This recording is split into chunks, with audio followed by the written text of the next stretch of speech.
Esto es el CIT SABIC 2023 de aquí desde la Universidad de Nariño en el Luis Santander. Estamos nada más y nada menos que con Mariana Salgado. Yo le he dicho profe todo el tiempo porque nos está obviamente siempre contando, nos está informando y educando sobre todo con diseño y diáspora, y por eso le he dicho profe, y ella me dice, no, pero ¿por qué me dice profe? Pero a mí va a ser la profe. Mi profe, muy buena conferencia, muy bonito todo. Me gustaría que nos cuente un poquito más del papel del diseñador, el activismo y las políticas públicas. Bueno, uno de los papeles que yo tuve como diseñadora trabajando en la creación de políticas públicas es diseñando la participación, o sea, entendiendo cómo pueden diferentes inmigrantes no organizados, ONGs, el sector público y el sector privado participar en diferentes momentos del proceso de la creación de una política pública, que puede ser, por ejemplo, la ley de extranjería, puede ser una nueva toma de decisiones para los inmigrantes en la diáspora, puede ser muchísimos diferentes políticas públicas que a veces son planes de acciones a 10 años, a 4 años, estrategias con un poquito o con diferentes tiempos, pero muchas veces están bajados en estos reportes, y lo que yo hice es como tratar de ayudar al Departamento de Inmigración adentro del Ministerio del Interior en cómo se puede hacer partícipe a la ciudadanía, a las ONGs, al sector privado y al público. Eso de diseñar de manera coherente la participación. Diseño y diáspora, el diseño y los diseñadores fuera de su territorio, pero también no solo de su territorio físico, sino de su quehacer como diseñador. Yo lo entiendo así, ¿no? Por eso también es la diáspora. El diseño, el podcast como investigación-creación. ¿Se puede considerar? Yo sé que sí, porque lo he escuchado muchas veces, pero quiero que también nos lo diga acá, porque muchos a veces piensan que el podcast es algo como tan mínimo, como que de pronto no tiene la relevancia académica. ¿Cómo definimos al podcast y cómo se relaciona con la investigación-creación?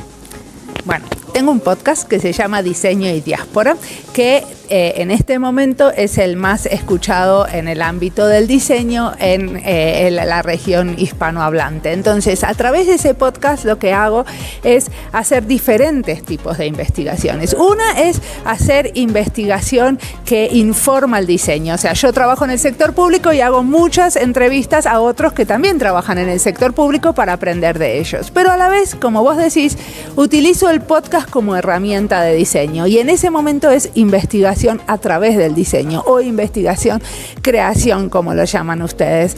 Entonces, ¿por qué es? Porque hago algunas experiencias, hago experimentos con el podcast y después evalúo, ok, esto funciona, esto no funciona, y a partir de eso aprendo y hago un próximo podcast que me sale mejor en principio, después de haber evaluado eso. Entonces, tengo diferentes formatos y diferentes maneras de investigar a través de ese podcast, y una de ellas, y siempre estoy como evaluando como, por ejemplo, el uso del podcast en la educación en diseño. Entonces, si estoy evaluando eso, lo hago con diferentes educadores que sí son profesores en diferentes universidades y hacen experimentos. Y hacen un experimento, por ejemplo, les hacen escuchar podcast a sus alumnos y después hacer un video de 1 minuto sobre un podcast. Entonces después evaluamos conjuntamente con los alumnos cómo eso funcionó. Eso es investigación-creación, porque estamos creando material de podcast y estamos creando un ejercicio en el aula para después evaluarlo y ver cómo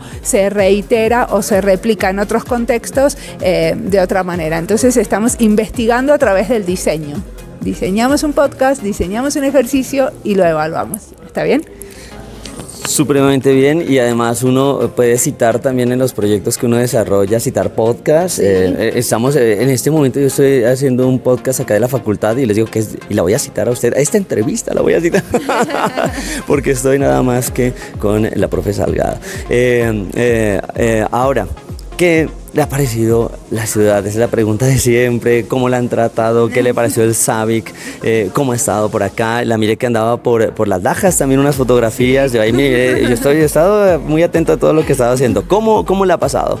Me ha pasado bárbaro, así decimos los porteños. La pasé maravilloso y la verdad que hay mucha calidez y me encanta la comida colombiana, me encantan los jugos, me encanta también el diálogo que se produce con muchos que son diseñadores y otros que no, pero que les interesa el diseño. Y una de las cosas que más me gustó de este congreso es que hay muchísima participación, ¿no? Que cuando uno dice quiero preguntas de los estudiantes, aparecen los estudiantes y preguntan. Y también cuando hicimos el taller, porque hicimos un taller de cómo usar el podcast en la investigación, el diseño, también los estudiantes hicieron unas propuestas realmente súper creativas y muy buenas. Entonces, una manera de esto de fomentar el uso del podcast en la educación en diseño es hacer estos talleres donde los estudiantes tienen más protagonismo y no es solamente estos formatos donde uno pasivamente les cuenta algo desde un escenario.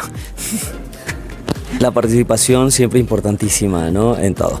Bueno, continuamos, vamos a seguir con este SIT Sabic 2023. Nos despedimos desde aquí, desde Luis Santander, nada más y nada menos con Mariana Salgado. Estoy contentísimo ahora de poder verla, la he escuchado.